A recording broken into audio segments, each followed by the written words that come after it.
Olá pessoal, eu me chamo Mel, que nesse vídeo nós vamos entender como funciona a tensão no indutor em um circuito qualquer. Enfim, o indutor, na sua simbologia, ele é assim, ou seja, representando as espiras aqui do indutor real, e ele vai gerar um campo magnético aqui em linhas fechadas, quando uma corrente passa por esse condutor, que forma as suas espiras. Beleza. Agora, o indutor pode ser pequeno, ou seja, você pega um fio, enrola 3 espiras aqui e acabou. Como se fosse um indutor 2D ali, E colocando uma corrente nesse nosso indutor, vai aparecer um campo B aqui, certo? Não vamos nos atentar ao sentido real ou convencional da corrente nesse vídeo, certo?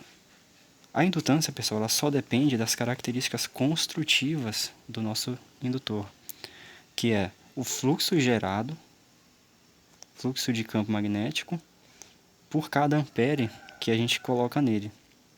Ou seja, quanto mais corrente circular, maior será o fluxo. Enfim, o que é esse fluxo, afinal de contas? Em física, o fluxo é alguma coisa atravessando uma dada área. Pode ser redonda, pode ser quadrada, não importa. O que importa é que seja possível medir essa área aqui. Nesse caso, o que está perfurando essa área é as linhas de campo magnético. Então, imaginando aqui que haja um indutor com bem mais espiras, que foi enrolado em um cano, por exemplo, utilizar um cano como forma, ele vai parecer um cilindro. Logo, as linhas de campo que vão valer são aquelas que atravessam esse cilindro e passam do outro lado, depois voltam, Já que as linhas de campo magnético são fechadas. Elas sempre vão sair de um canto, sair de um polo e entrar no outro. Beleza, já sabemos aqui como calcular a indutância, Sabendo o fluxo e a corrente. Agora, nós vamos calcular a tensão induzida no nosso indutor. Essa tensão, ela vai depender nada mais nada menos do que a variação de campo perturbando ele. Então imagine que você tem um ímã aqui, certo?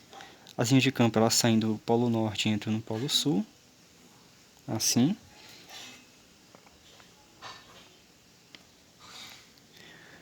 E ele está parado. Se o ímã está parado, o fluxo aqui ele é constante. Se o fluxo é constante, o nosso indutor vai ter 0 volts aqui induzido nele. Por que isso? Assim como o capacitor, o indutor ele é um dispositivo que armazena energia na forma de um campo. Mas ao invés do campo, ou seja, no lugar do campo elétrico do capacitor, aqui nós temos um campo magnético. Bem interessante, Se esse campo aqui estiver num dado valor, ele resiste à mudança desse campo, Então ele vai fazer de tudo para manter esse campo constante. Ou seja, há uma inércia à mudança desse campo, na mudança, Então vamos imaginar que alguém pegou esse ímã e moveu ele. Se esse ímã se move, a quantidade de linhas que vão perfurar essa área aqui, do nosso indutor vai aumentar. Por quê? A densidade de linhas de campo é maior perto do ímã aqui, vamos colocar essa mesma área aqui. A quantidade de linhas de campo é menor. Se essa área for bem próxima, colocarmos ela bem próxima, muitas linhas de campo vão perfurar. Ou seja, aqui o fluxo é bem maior. Dessa forma, se perturbarmos o campo interno aqui do indutor externamente, ele vai, esse aqui é assim, ele vai reagir colocando um campo contrário, buscando manter o campo do jeito que estava. Ele não gosta que o campo dele mude, o campo dentro dele. Dessa forma, vai aparecer uma tensão induzida aqui, E essa tensão induzida, ela vai depender do quê? Tensão no indutor induzida vai depender da indutância, claro, mas antes vai ser o quê? A variação do fluxo. Vai aparecer tensão quando o ímã estiver parado? Não, o fluxo tem que variar. Então vai ser a derivada do fluxo em relação ao tempo, com relação ao tempo. Beleza. Só que negativa. Que coisa, né? Graças a essa reação que o nosso indutor faz, a tensão induzida será inversa, e quanto maior for a variação de campo aqui, que vai perturbar o campo do ímã, quer dizer, o campo do indutor, né? Maior será essa tensão. Outra coisa, né? Sabendo disso aqui, né? Da definição da indutância e da tensão induzida, podemos fazer uma terceira fórmula, calculando aqui a tensão do indutor em função da corrente que circula por ele, que é até bem simples. Vamos seguir o exemplo do vídeo anterior, né? Vamos substituir o fluxo nessa fórmula 2 por Li. Ou seja, o fluxo será igual a corrente multiplicado pela indutância, né? Ou seja, eu passei a corrente ao inverso para o outro lado, obtendo isso aqui. Substituindo o fluxo por IL, vamos ter a seguinte expressão, né? A tensão do indutor será igual a menos a derivada de L sobre dt, que é a mesma coisa, já que a indutância é constante, né? Só depende da construção do nosso indutor, será a mesma coisa de L menos L derivada da corrente ao longo do tempo. Olha só que interessante, né? O que é que isso aqui quer dizer? Vamos colocar aqui, né? Tensão no indutor será igual a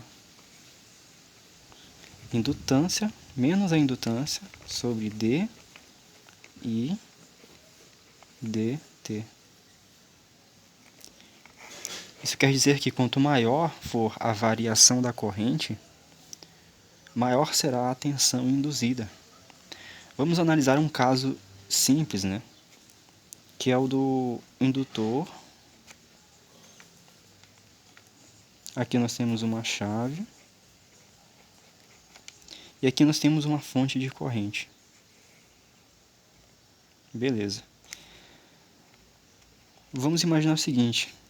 Chaveamos o indutor aqui. A corrente ela vai variar, certo? Se ela vai variar e o indutor ele tenta competir aqui,